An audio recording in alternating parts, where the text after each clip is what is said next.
warahmatullahi wabarakatuh. Kami dari kelompok 4 mata kuliah Kepanitraan dan Administrasi Pengadilan Agama yang diampu oleh Ibu dosen Ibu Linda Hanafiah SHIMH hendak menjelaskan mengenai materi kewenangan yang dimiliki oleh Pengadilan Agama.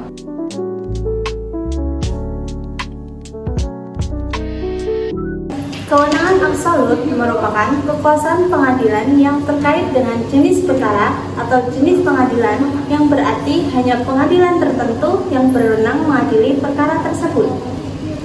Kewenangan absolut juga merupakan kewenangan pengadilan yang berhubungan dengan jenis perkara yang menjadi kewenangannya. Secara sederhana, kewenangan absolut berbicara tentang pengadilan apa dari keempat jenis pengadilan yang ada di Indonesia: pengadilan negeri, pengadilan agama, pengadilan militer, dan pengadilan tun, yang berwenang mengadili perkara yang ditujukan kepadanya. Kewenangan absolut dalam pengadilan agama adalah kekuasaan pengadilan agama yang berhubungan dengan jenis perkara yang menjadi kewenangannya. Pada pasal 49 Undang-Undang Nomor 3 Tahun 2006 tentang perubahan atas Undang-Undang Nomor 7 Tahun 1989 dan perubahan kedua Undang-Undang Nomor 50 Tahun 2019 tentang pengadilan agama serta asas personalitas keislaman menjadi dasar kompetensi absolut pengadilan agama dalam menerima, memeriksa, memutus, dan menyelesaikan perkara-perkara. Kemudian jenis perkara yang termasuk dalam kewenangan absolut, yang pertama ada perkawinan, yaitu gugatan cerai, gugatan nafkah, hak asuh anak, harta bersama, kemudian pembatalan perkawinan serta perwalian. Yang kedua ada waris, yaitu gugatan waris, permohonan ahli waris atau yang termasuk sengketa milik terkait harta waris. Kemudian yang ketiga wasiat, pengesahan wasiat, pembatalan wasiat, dan lain-lain. Kemudian yang keempat ada hibah. Hibah yaitu seperti pengesahan hibah, pembatalan hibah.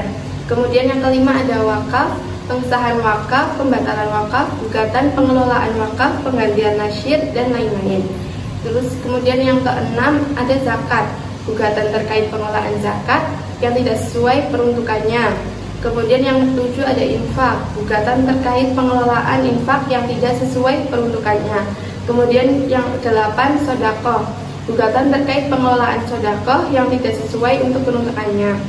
Kemudian yang kesembilan ada ekonomi syariah, perbankan syariah, asuransi syariah, asuransi syariah, pembiayaan syariah, aplikasi syariah, dan yang lainnya.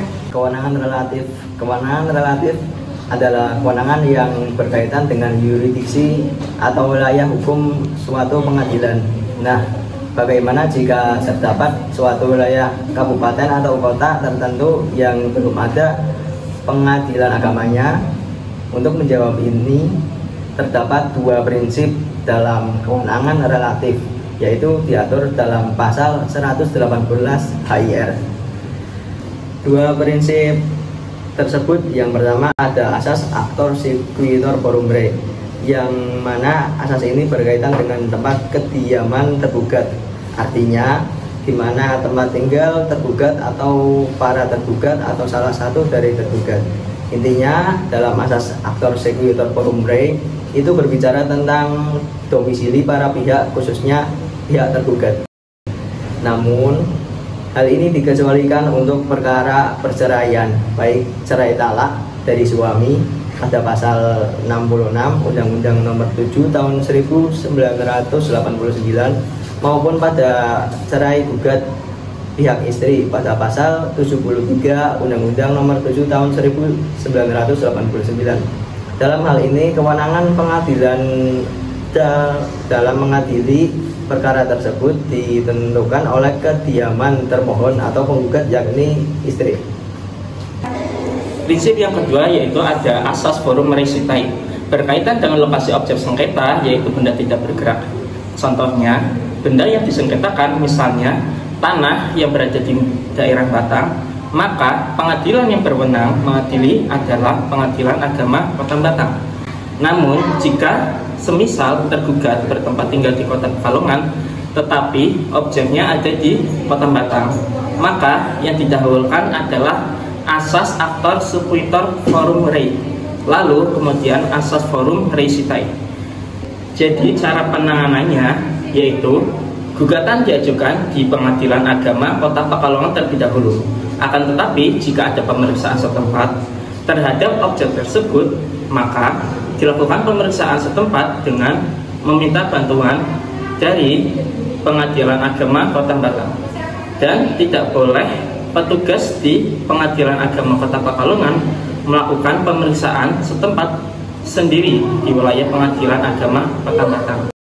Jadi dalam pengadilan agama memiliki dua kewenangan, yakni yang pertama kewenangan absolut yang terfokuskan pada jenis perkaranya, dan kemudian terdapat pula kewenangan relatif, yakni berdasarkan wilayah yurisdiksi dari pengadilan agamanya. Kemudian itulah yang dapat kami sampaikan dari kelompok 4, kurang lebihnya mohon maaf.